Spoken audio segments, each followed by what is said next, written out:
Aleluia. Em Cafarnaum, por volta do ano 31 da nossa era, Jesus prega o Sermão do Monte. Como a Palestina fora ocupada em 63 a.C., já fazia quase 100 anos que Roma dominara aquelas terras. A Judéia, a Samaria, que ficava entre a Galileia ao norte e a Judéia mais ao sul, a Idumeia, o povo descendente de Esaú, os edomitas ou idumeus, no extremo sul do Mar Morto. Toda essa região eram colônias, ou era colônia romana, diretamente administrada por Roma, desde a destituição de Arquelau, no ano 6 depois de Cristo. Nesse contexto de dominação romana, Jesus diz, no início do Sermão do Monte, em Mateus capítulo 5, bem-aventurados os pobres de espírito, porque deles é o reino dos céus. Bem-aventurados os que choram, porque eles serão consolados. Meditando nessas coisas, nos 2 últimos domingos, na verdade apenas no verso 3, hoje começamos a meditar no verso 4. Nós vimos que se Roma esmagava os povos, Jesus inicia o Sermão do Monte dizendo que aqueles que estão em marcha para o encontro com Deus, para o encontro final com Adonai, aqueles que pertencem ao reino de Deus, são homens e mulheres que o Espírito de Deus esmagou, esmaga, humilhou e humilha, reduzindo-os a nada. O esmagamento fez dos povos dominação romana, mas o esmagamento de Deus, o esmagamento no dizer de Jesus, produzido pelo Espírito de Deus, faz dos homens domínio dos céus. O esmagamento político e social não serve de base, no dizer de Jesus, para uma exaltação automática. Ou seja, ninguém herda a salvação por se encontrar à margem da sociedade. Igualmente, no dizer de Jesus, os poderosos deste mundo também não estão no reverso, automaticamente excluídos do reino de Deus. Não é por aí que se mede a entrada no reino, mas pela humildade de espírito, diz o Senhor. Nessa noite nós avançamos, então, para a segunda bem-aventurança, que nos diz, eu peço que você repita comigo, seguem em marcha, para o encontro com Deus, aqueles que choram, eles serão consolados. Aleluia. Nós perguntamos qual a importância do choro. Na verdade, nós perguntamos primeiro qual choro. Em quais circunstâncias? Do que Jesus está falando aqui? Primeiro eu gostaria que víssemos alguns detalhes sobre o nível de opressão a que os ouvintes de Jesus estavam submetidos debaixo do Império Romano. Se o Império suspeitasse que alguém era seu opositor, essa pessoa era facilmente condenada, sem nenhuma dificuldade, era facilmente condenada ao suplício da cruz. Ou, se o Império suspeitasse de alguém, essa pessoa era condenada a trabalhar como remador, um homem, nas galés. As galés eram grandes navios estreitos, muito compridos e bem estreitos, movidos a vela e remo. E daí que se deriva o termo galera. Galera era a equipe de remadores de uma galé, de um barco desses. As mulheres, por sua vez, se fossem suspeitas de serem opositoras a Roma, eram condenadas a trabalharem como escravas em bordéis do império. Torturas, massacres, genocídios, tudo isso Roma praticava sem nenhum pudor. Essa era, no dizer de alguns pesquisadores, a grande agonia de um mundo devastado pelo mais poderoso dos exércitos da antiguidade. O mundo antigo nunca viu algo mais poderoso que as legiões romanas. Especialmente no caso dos judeus, diz André Schurach, os romanos tiveram contra os judeus a mais sangrenta das guerras do mundo antigo, segundo o historiador Flávio Josefo. Eles venceram a resistência de Israel somente ao exterminar a maior parte da população e ao deportar os sobreviventes, vendidos como escravos nos mercados do império. Segundo Tácito, um historiador romano, um asno valia mais que um judeu. Um judeu na feira de escravos valia, portanto, menos que um animal, que um asno. O Evangelho de João conta para nós que logo após a ressurreição de Lázaro, alguns judeus vão até os fariseus e contam para eles sobre esse extraordinário milagre realizado por Jesus. Lázaro já era de 4 dias, morto de 4 dias, e por uma palavra de Jesus, Lázaro volta à vida. Alguns judeus vão até os fariseus e contam esse milagre. Não sabemos se eles necessariamente tinham má intenção. Na verdade, cremos que necessariamente eles não tinham má intenção. Mas a verdade é que os fariseus se reúnem por causa disso com os chefes dos sacerdotes, formam um conselho e dizem o seguinte, João capítulo 11, a partir do verso 47. Que faremos? Porquanto este homem faz muitos sinais. Se o deixamos assim, todos crerão nele. E, agora diga comigo, virão os romanos. Olha o problema. E virão os romanos e tirar-nos-ão o nosso lugar e a nação. E Caifás, um deles, que era sumo sacerdote naquele ano, lhes disse: vós nada sabeis, nem considerais que nos convém que um homem morra pelo povo e que não pereça toda a nação. 2 perguntas. Primeiro, por que eles se reuniram? E por que eles disseram os romanos virão? Vamos a alguns detalhes muito importantes aqui. Primeiro, eles se reuniram porque sacerdotes e fariseus eram responsáveis pela manutenção da ordem pública diante dos romanos. Eles prestavam contas para Roma, diretamente. Os romanos nomeavam, controlavam e destituíam sacerdotes e outros líderes religiosos em Israel sem qualquer dificuldade, sob o menor pretexto. Eles não estão necessariamente preocupados com a pessoa de Jesus, mas eles estão preocupados com as consequências que uma liderança de Jesus, movendo o povo contra o jugo romano, essa ação poderia causar na mente deles. Eles estão movidos por uma lucidez alimentada por muita experiência. Eles já tinham visto várias sedições dentro da Judeia. Eles estão prevendo um desfecho terrível. O povo vai se unir a esse homem e vão fazer uma sedição. Roma virá aqui e vai acabar com todos nós. Eles dizem, os romanos virão. E essa é a questão central que eu já antecipei. A administração de Roma era liberal, tão liberal quanto fosse possível, enquanto a ordem era mantida nas regiões subjugadas pelo império. Mas a menor resistência à ordem era sufocada com o derramamento de muito sangue. Foi assim em Corinto, foi assim em Cartago, foi assim em várias cidades da Gália, e precisamos aqui citar Toulouse. Todos os homens de Toulouse, por causa de uma sedição contra o Império Romano, tiveram a mão cortada por participarem da resistência. Sacerdotes e fariseus sabiam muito bem, como todos os hebreus, que as revoltas contra Roma terminavam em algo extremamente sangrento.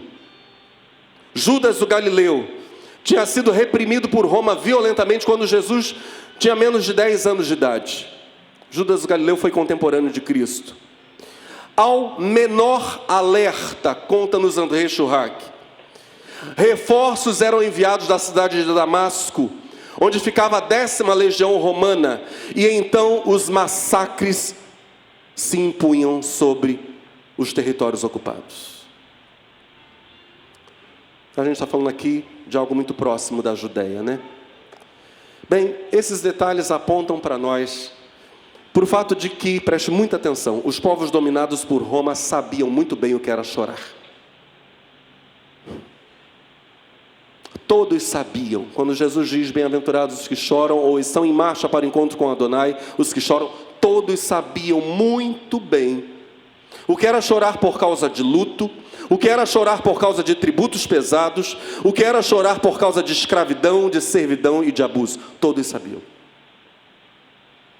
Mas se Jesus inicia as bem-aventuranças dizendo para nós que os humilhados do sopro, como vimos, ou os humilhados do Espírito, e não os humilhados por Roma, Jesus não diz os humilhados de Roma, Jesus diz os humilhados de Espírito, ou humilhados do sopro, ou do Espírito, se são esses que seguem na marcha para o encontro com Adonai. Se Jesus começa assim as bem-aventuranças, nós devemos esperar que Ele agora também esteja dizendo para nós que os que choram, não sob o jugo romano, mas sob o peso e a ação do Espírito de Deus, esses que choram em seus espíritos, esses que choram no Espírito e por causa do Espírito, esses alcançarão consolo.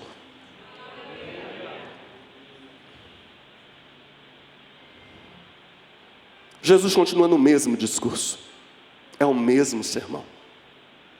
Ficou evidente para nós, nos 2 últimos domingos, que a primeira bem-aventurança, a humildade de espírito, é mesmo a porta de entrada no reino dos céus.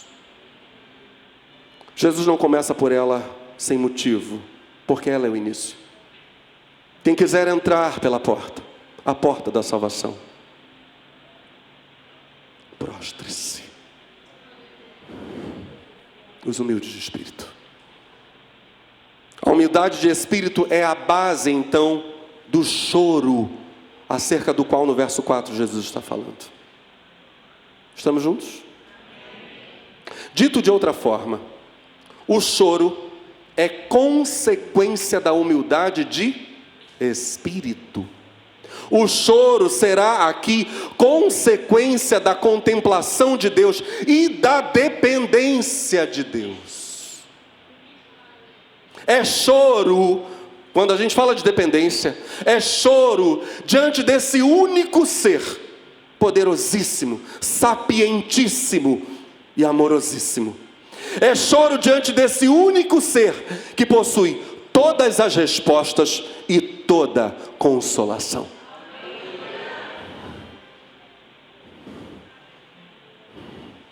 Se entendermos as bem-aventuranças como manifestações do próprio caráter de Cristo, estaremos ainda mais perto da resposta quando examinarmos as vezes em que a Bíblia nos conta: Jesus chorou.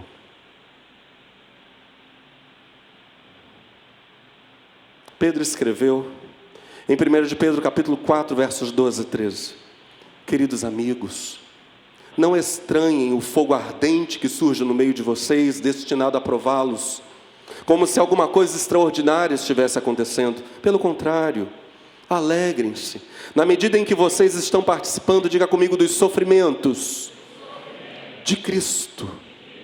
E Pedro finaliza dizendo algo lindíssimo, uma promessa maravilhosa: assim, vocês gritarão de alegria quando a glória de Cristo for revelada. Alegrem-se por participarem dos sofrimentos do Senhor Jesus, porque quando Ele se manifestar em glória, se vocês hoje participam dos sofrimentos dEle, naquele dia gritarão de alegria.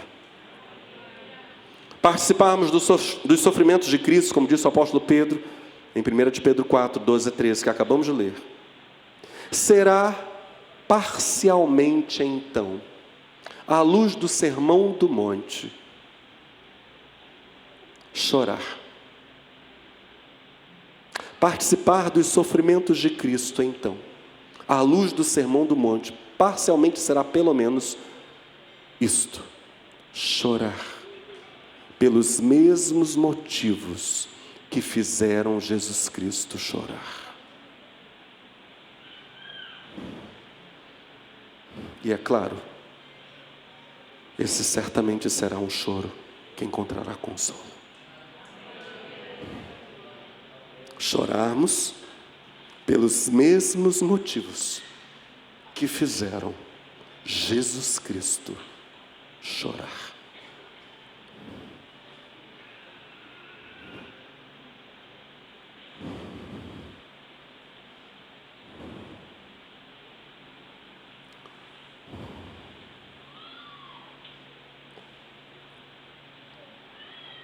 João capítulo 11 diz: tendo, pois, Maria chegado aonde Jesus estava e vendo-o, lançou-se aos seus pés, dizendo-lhe: Senhor, se tu estivesses aqui, meu irmão não teria morrido.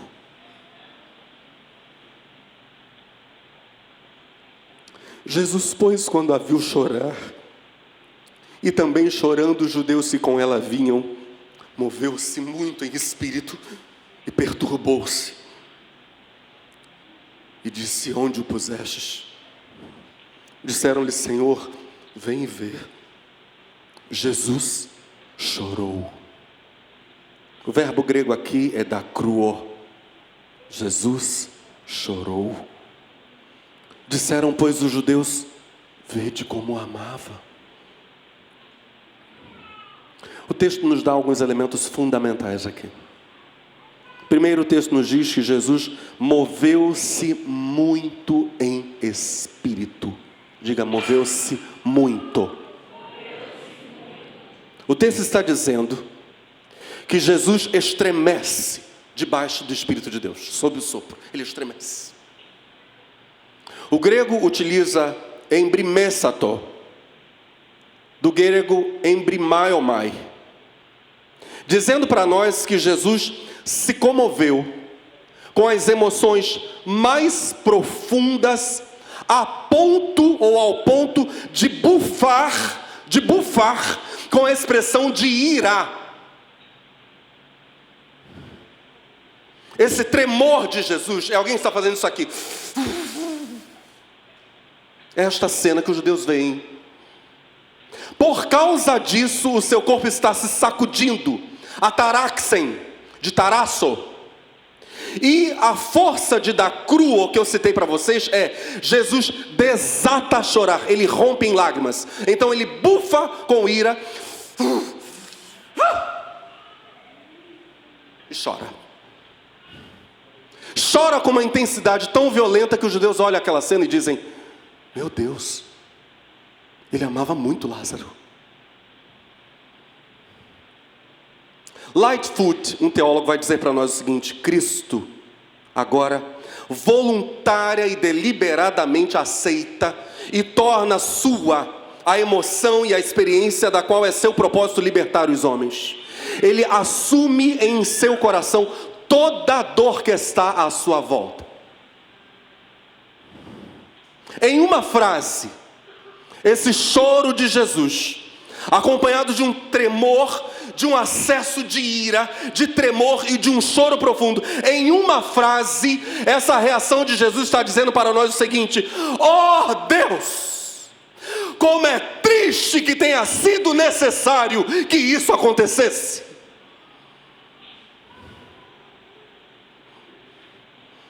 Oh Deus, oh Pai, como é triste que tenha sido necessário que isso acontecesse. Um choro de uma profunda indignação de Cristo diante do pecado e seu pior efeito, que é a morte. Os salvos, portanto, já de cara, são pessoas indignadas com a ação do mal no mundo. Temos aqui alguém? Indignados. Embora o próprio Cristo tenha dito o que disse nos versos 14 e 15 desse mesmo capítulo 11. Ele diz para os discípulos: Lázaro morreu e eu estou contente por não ter estado lá, pois assim vocês podem crer. Vamos até lá para vê-lo. Jesus falou exatamente isso. Ou seja, embora ele tenha dito que era necessário que Lázaro morresse, para que ele manifestasse seu poder ressuscitando dos mortos, para que os discípulos crescem nele. Preste atenção, Jesus sabia que o evento em si da morte causava dor, e uma dor que Jesus era plenamente capaz de absorver e sentir. Você percebe o paradoxo dessas coisas? Os muitos paradoxos do Evangelho. Era necessário que Lázaro morresse? Sim. Era bom? Não.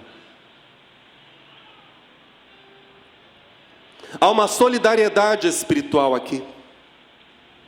Jesus sente em seu espírito, diz o texto, a dor de Maria, irmã de Lázaro, a dor dos judeus enlutados, e por obra do Espírito Santo, Jesus se comove, estremece, bufa e desata a chorar.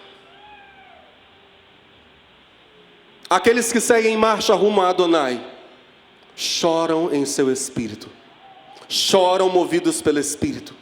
São gente sensível, são gente que chora solidariamente com aqueles que sofrem. A pergunta que nós fazemos é: qual o efeito desse choro? O que ele causa? Encontramos a resposta noutro texto que nos fala de Jesus chorando. Hebreus, capítulo 5, verso 7. Durante sua vida aqui na terra, Jesus ofereceu orações e súplicas. Diga assim comigo: orações e súplicas, com altos gritos e lágrimas, a quem o podia livrar da morte. A continuação desse verso diz: e Deus o ouviu, porque Jesus era humilde e fazia o que Deus queria. Aleluia, glória a Jesus. Aqui Jesus ora para que se cumpram as profecias. Por exemplo, o livro dos Salmos dizia que o amado do Senhor, o servo do Senhor, não permaneceria na morte. O santo do Senhor ressuscitaria. Jesus aqui, em Hebreus capítulo 5, verso 7, ora para que se cumpram as profecias e o Pai não o deixe na morte. Ou, outra possibilidade no texto, que o Pai o livre dos medos, tanto da morte quanto dos sofrimentos. De um modo ou de outro, o texto diz para nós que a oração de Jesus foi ouvida. Ele venceu todo medo, ele foi até a cruz. Ele venceu a morte, porque ao terceiro dia, a Bíblia diz que o sopro de vida enviado dos céus levantou Jesus dentre os mortos. Mas o detalhe é que a oração, diz o texto, foi acompanhada de gritos e lágrimas. A súplica de Jesus foi acompanhada de gritos e lágrimas. E tudo isso foi oferecido a Deus, diz o texto. O detalhe é que o livro de Hebreus, onde está esse verso, Hebreus capítulo 5, verso 7 ao verso, o livro de Hebreus, todo ele é um segundo Levítico. É o Levítico do Novo Testamento. O livro de Levítico é o livro que vai falar sobre o sistema sacerdotal, o sistema sacrificial. Hebreus, em grande parte da sua linguagem, é o Levítico do Novo Testamento. Hebreus utiliza linguagem técnica, linguagem sacerdotal, linguagem ligada ao templo de Jerusalém. A súplica de Jesus, então, a incluído seus gritos e suas lágrimas, seu choro, a Bíblia diz: isso tudo sobe como uma oferta a Deus. É uma oferta. É como o sacrifício de um animal no templo. Isto é a oração, a súplica, as lágrimas e os gritos de Jesus. Oferta. Toda oferta representa o ofertante. Portanto, aqueles que seguem em marcha rumo a Adonai, ofertam lágrimas para Deus. Ofertam lágrimas. Essas lágrimas os representam, ou representam aqueles pelos quais eles choram. Lágrimas em Hebreus 5, verso 7. Lágrimas são oferta. Guarde isso. Temos aqui algum ofertante?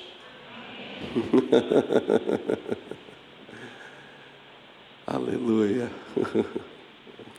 Choram, aqueles que estão indo ao encontro de Adonai, choram em seu espírito, choram movidos pelo Espírito, choram diante de Adonai, choram solidariamente em lugar daqueles que sofrem. E esse choro, diz Hebreus capítulo 5, verso 7, sobe como oferta a Deus, em favor de si e em favor dos que sofrem. Esse texto de Hebreus, ao falar de súplica, nos remete a um choro também profundo, que aparece não como gritos e lágrimas, mas como gemidos. Foi cantado hoje pelo coro da igreja. Quando Paulo diz, gememos em nós mesmos, aguardando a nossa redenção, em Romanos 8, 22 e 23. E eu quero reler esse texto noutra tradução. Pois sabemos que toda a criação vem gemendo e sofrendo. E a ideia aqui no grego é um presente contínuo. Isso é permanente. Há um gemido e um sofrimento contínuos, ininterruptos, sem pausa. Volto à leitura. Pois sabemos que toda a criação vem gemendo e sofrendo dores até agora, como uma mulher que está prestes a ter um filho, prestes a dar à luz. E não é só a criação, mas nós, que temos o Espírito como a primeira parte da promessa de Deus, também gememos dentro de nós mesmos. E assim, diga comigo, esperamos ansiosamente a nossa completa adoção como filhos de Deus. Isto é, que nossos corpos sejam glorificados. Ah, meu Deus. Esse tipo de choro, esse gemido pela glorificação. No dizer de Paulo, olha a seriedade disso. Esse desejo intenso pela glorificação. No dizer de Paulo, isso é nada mais, nada menos que um dos sinais da conversão genuína. O choro é um fato espiritual próprio da conversão. A alma salva chora anelando a sua redenção. Paulo diz, nós que temos o Espírito como a primeira parte da promessa de Deus, também gememos dentro de nós mesmos. E assim, esperamos ansiosamente a nossa completa adoção como filhos de Deus. Isto é, que nossos corpos sejam libertados, glorificados, transformados. Os salvos têm um gemido permanente. Anseiam pela plenitude da salvação e por isso choram. E por isso gemem. Gememos por saudades de Deus. Gememos ansiando o glorioso dia da ressurreição dos mortos. Gememos ansiando pela glorificação dos salvos. Gememos com saudades do paraíso. E é certo, diz Jesus, que todos os que assim choram serão consolados. O Apocalipse não diz que Deus limpará o coração de toda lágrima. O Apocalipse diz expressamente que Deus limpará dos olhos toda lágrima. Ainda que o texto de Apocalipse seja um texto simbólico, eu quero ver objetivamente a Bíblia dizendo para nós que a tristeza salta para o exterior. Como Jesus, os salvos dão vazão a esse choro profundo espiritual, oferecendo-o a Deus como oferta.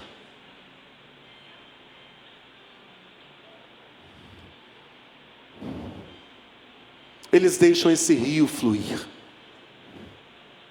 Há um rio que flui no meio dos salvos. Um rio de lágrimas.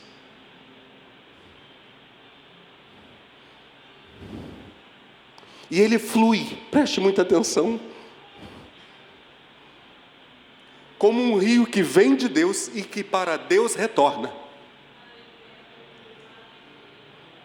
Aliás, quando nós examinamos a profecia de Ezequiel, o rio de Deus em Ezequiel deságua no Mar Grande. Mas nós precisamos fazer uma pergunta para o Apocalipse. Onde deságua o rio de Deus citado em Apocalipse 22, verso 1? Então o anjo me mostrou o rio da água da vida, brilhante como cristal, que saía do trono de Deus e do Cordeiro. Onde ele deságua? Se no capítulo anterior, Apocalipse 21, verso 1, é dito para nós que o mar já não existe.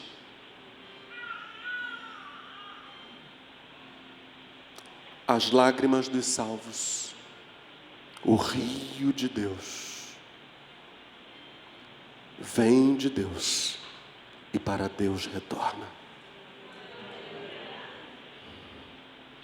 Mas além do choro em Betânia, na ressurreição de Lázaro, além do choro no Getsêmani, como vimos em Hebreus capítulo 5, verso 7, precisamos examinar mais um choro de Cristo.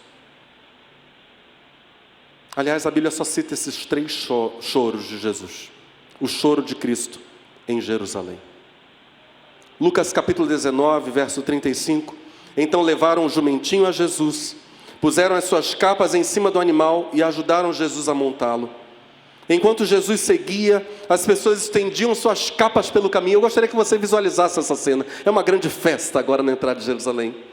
Quando começaram a descer o Monte das Oliveiras, olha só o que a Bíblia diz: toda a multidão dos discípulos começou a louvar a Deus alegremente e em alta voz por todos os milagres que tinham visto. Eles diziam: bendito é o Rei que vem em nome do Senhor, paz no céu e glória a Deus. Alguns dos fariseus que estavam na multidão disseram a Jesus: mestre, diga a seus discípulos que fiquem quietos. Ele respondeu: eu lhes digo que se eles ficarem quietos, as próprias pedras gritarão no lugar deles. Quando Jesus se aproximou, no meio dessa festa toda, desse alvoroço, dessa celebração da chegada do Salvador, do Messias, a Bíblia diz: quando Jesus se aproximou e viu a cidade de Jerusalém, chorou. Chorou e disse: se ao menos hoje você soubesse o que era preciso para conseguir a paz, mas você não pode ver, pois isso está escondido de seus olhos. Dias virão em que os seus inimigos levantarão barreiras à sua volta. Eles cercarão você e marcharão contra você de todos os lados. Eles destruirão completamente a você e a todo o seu povo, e não deixarão ficar uma pedra sobre outra, pois você não reconheceu o tempo em que Deus veio para lhe salvar.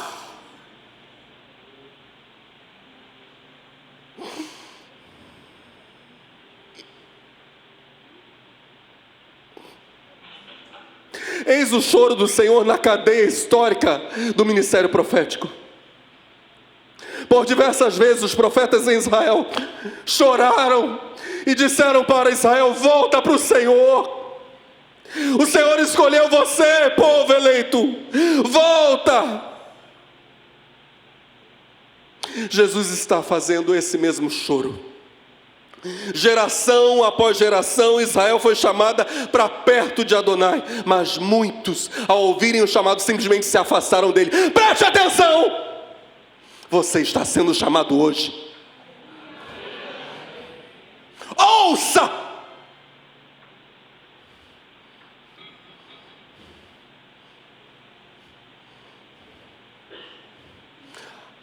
A inércia diante da convocação de Adonai já é morte.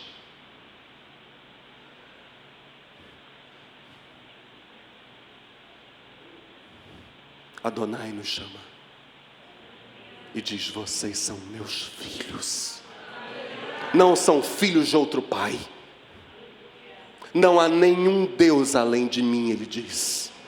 Não há nenhum Senhor, nenhum outro Salvador além de mim. Voltem-se para mim. Aleluia. Até que o juízo viesse sobre Jerusalém. No ano 70, o general Tito devastaria Jerusalém. Não ficaria pedra sobre pedra. No ano 160, o imperador Adriano faria algo ainda pior. Ele construiria um templo pagão em Jerusalém, faria grandes reformas em Jerusalém, para que os judeus adorassem os deuses romanos. Mas como o plano de Adriano não funcionou, ele disse: basta, massacrem os judeus. Grandes devastações, acerca das quais Jesus chorou.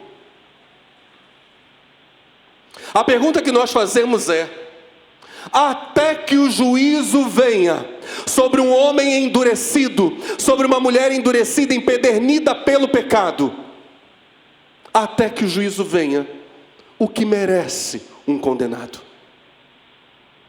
A resposta é esta: que se chore por ele. Lágrimas.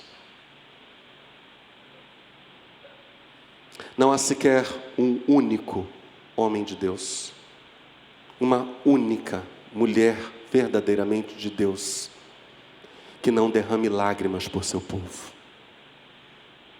Homens e mulheres de Deus choram diante de Deus por seu povo.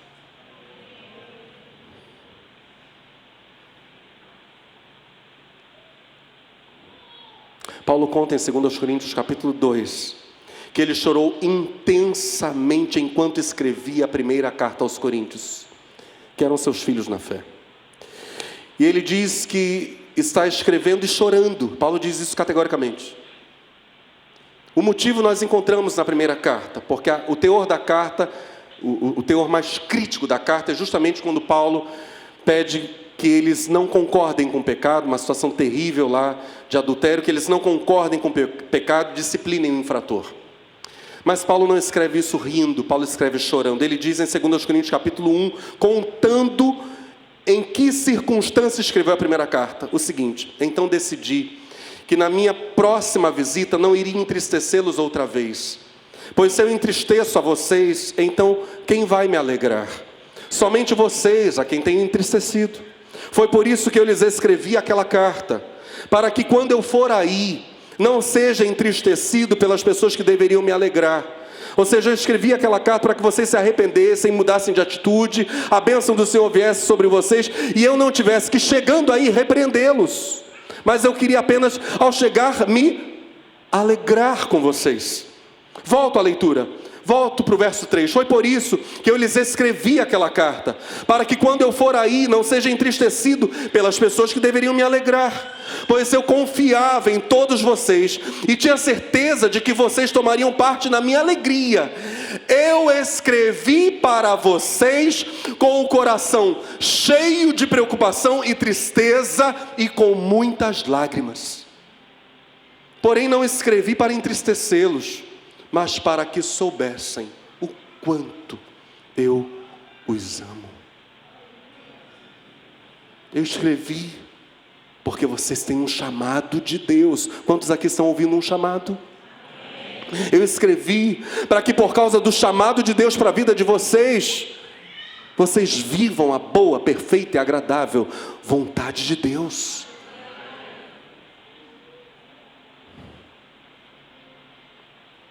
Por isso eu escrevi, para que vocês deem as costas para o pecado, experimentem a alegria do Espírito Santo. Por isso eu escrevi.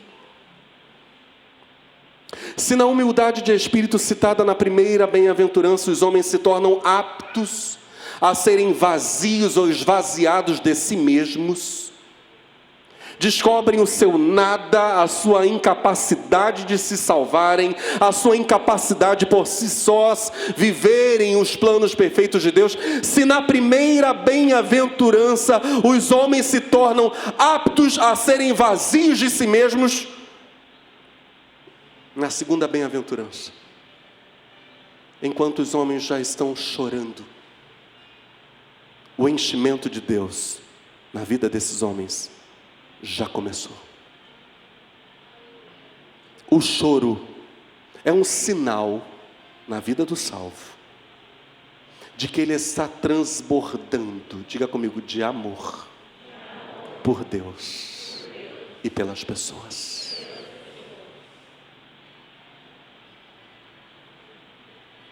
Já começou o enchimento.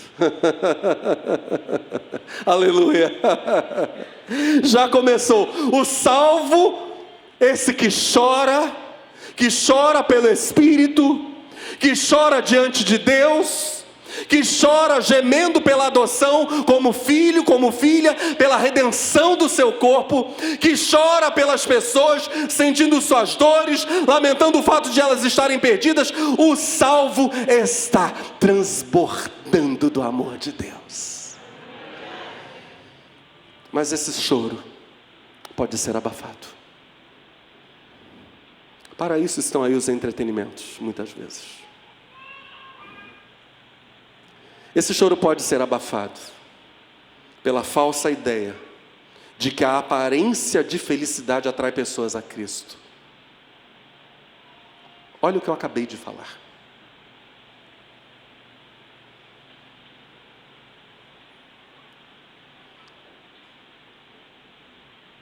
A falsa ideia de que a aparência de felicidade atrai pessoas para Cristo. Necessitamos, no dizer de Jesus, no seu primeiro sermão, chorar.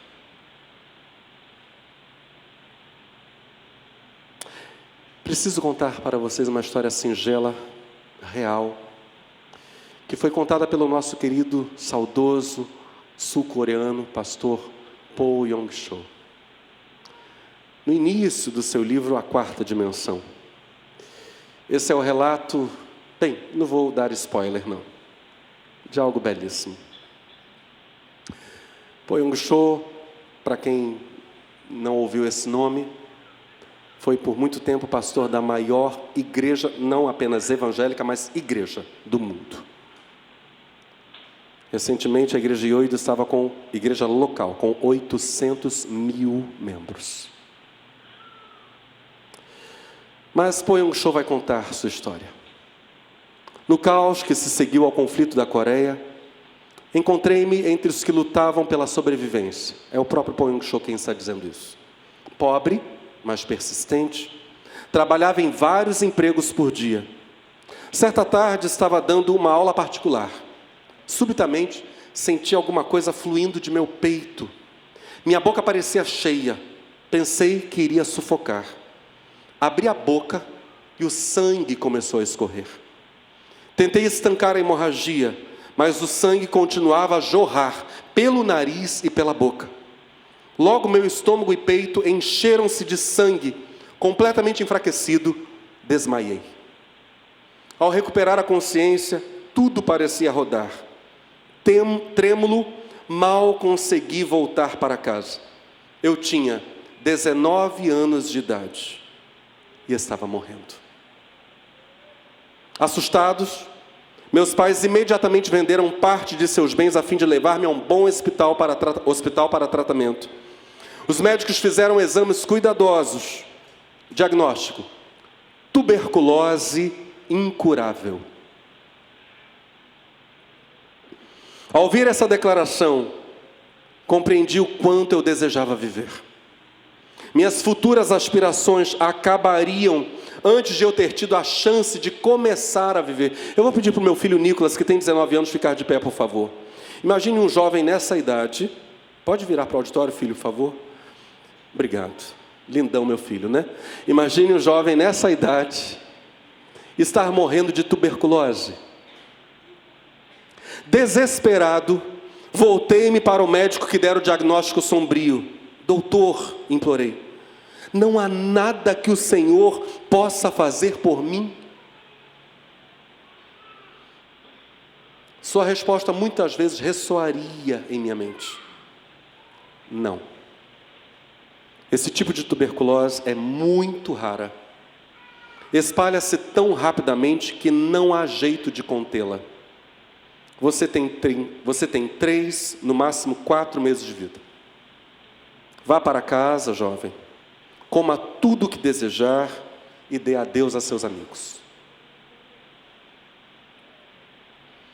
Desolado, deixei o hospital.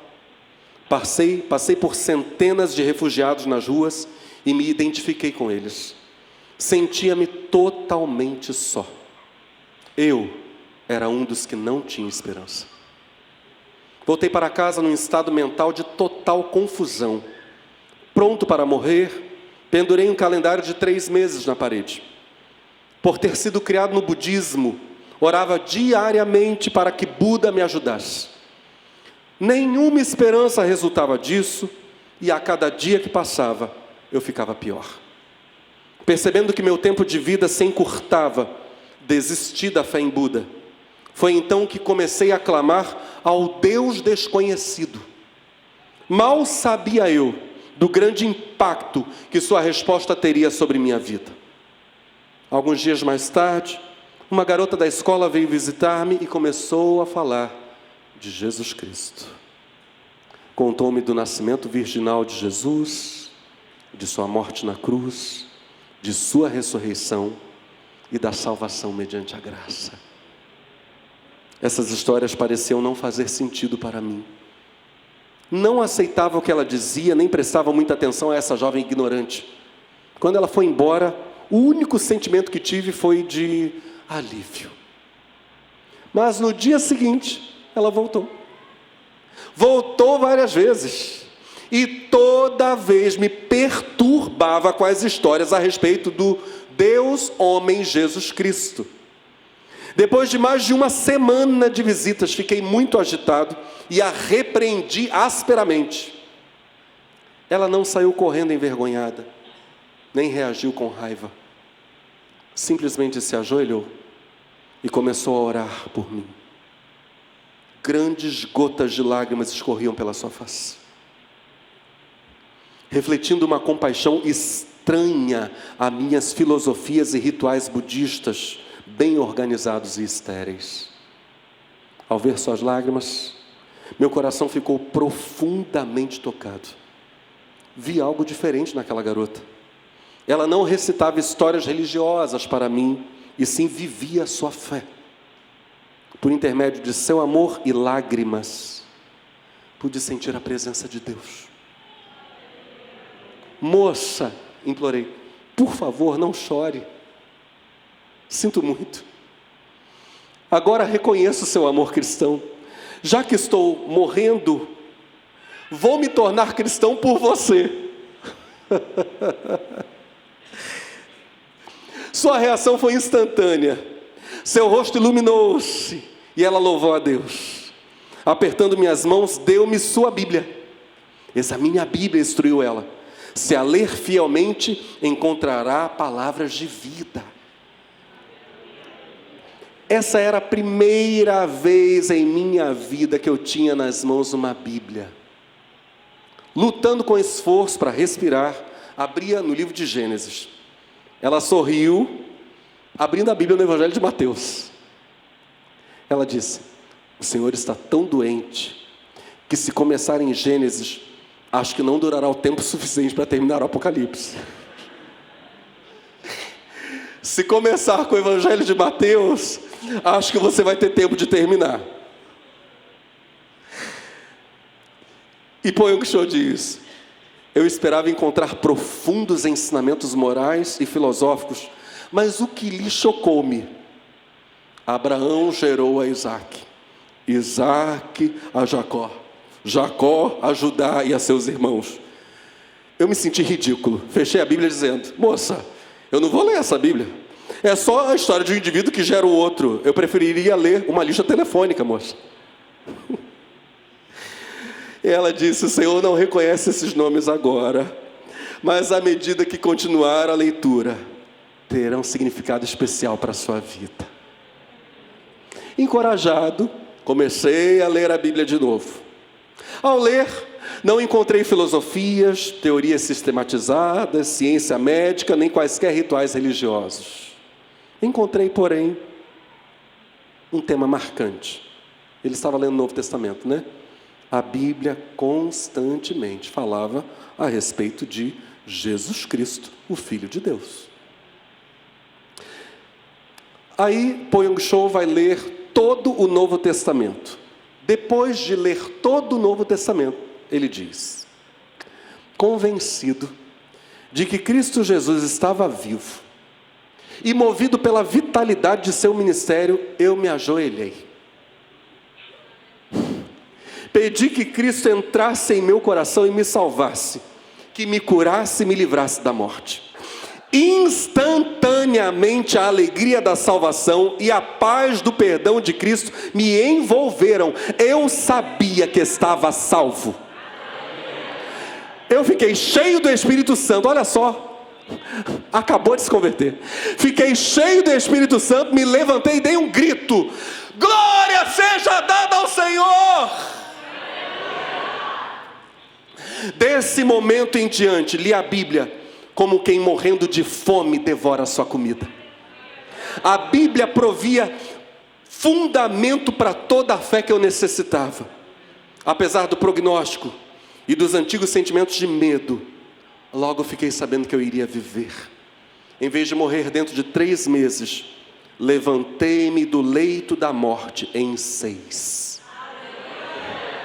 Desde esse dia, tenho pregado o evangélico dinâmico de Jesus Cristo.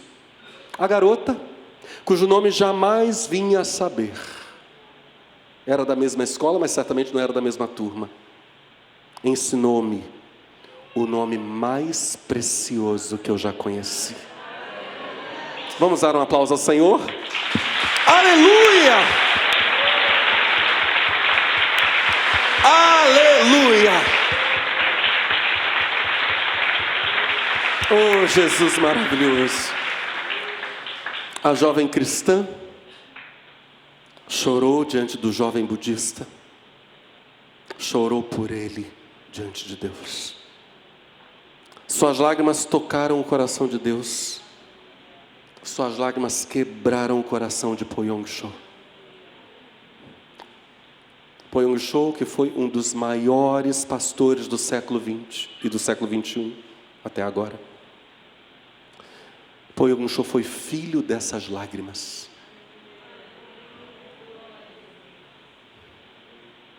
Esse choro produziu muita consolação, né, meus irmãos? Seguem em marcha para o encontro com Adonai os que choram, eles serão... Aleluia! Vamos dizer juntos: seguem em marcha para o encontro com Adonai os que choram, eles serão consolados. Aleluia, aleluia. Como diz o Salmo 126, verso 6: aquele que leva a preciosa semente, andando e chorando, voltará sem dúvida, com alegria, trazendo consigo os seus molhos. Jeremias capítulo 50, verso 4, diz para nós que quando Babilônia caísse, quando o sistema mundo corrupto fosse aniquilado, olha o que aconteceria. Eu olho para Jeremias 50, verso 4 agora como o resultado do Salmo 126, verso 6. Aquele que foi chorando, agora o resultado aparece em Jeremias 54. Aquele que foi chorando pregando o evangelho, olha o que aconteceu por causa disso. Naqueles dias e naquele tempo, diz o Senhor, os filhos de Israel virão, eles e os filhos de Judá juntamente, andando e chorando, virão e buscarão ao Senhor, seu Deus. Andando e chorando virão e buscarão ao Senhor. Choremos e sejamos consolados. E que Deus nos abençoe.